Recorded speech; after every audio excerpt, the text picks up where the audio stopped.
अस्सलामुअलैकुम प्यारे दोस्तों, उम्मीद करता हूँ आप खैरियत से होंगे। प्यारे दोस्तों, इस चैनल उर्दू कहानियाँ में आपको सच्ची कहानियाँ, मोहब्बत भरी दास्तानें सुनने और देखने को मिलेगी। आप सबसे गुजारिश है हमारे चैनल को सब्सक्राइब, लाइक और शेयर जरूर करें। शुक्रिया। ये कहानी है अरहम की, और अरहम एक छोटा बच्चा है। गांव का तारुफ, खूबसूरत हरे भरे गांव का मंजर, अरहम का ओवरव्यू, शर्मीला मासूम बच्चा। बच्चे उसका मजाक उड़ाते नजर आते हैं। मुकाबले का ऐलान, गांव के मैदान में बड़ा बैनर। गांव का सरबराह ऐलान करता है, सबसे ज्यादा नेकी करने वाला बच्चा जीतेगा। नानी का प्यार भरा मशवरा। अरहम उदास बैठा है।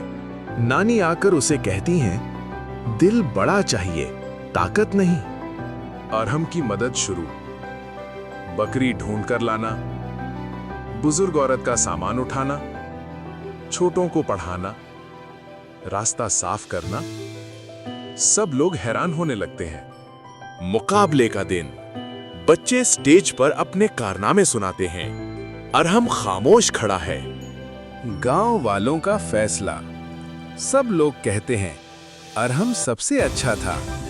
जज अरहम को इनाम देता है। नतीजा, अरहम खुशी से रोशन चेहरा।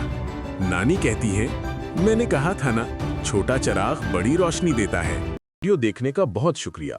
मजीद ऐसी वीडियो देखने के लिए हमारे चैनल को सब्सक्राइब, लाइक और शेयर करें। जज़ाकल्लाह।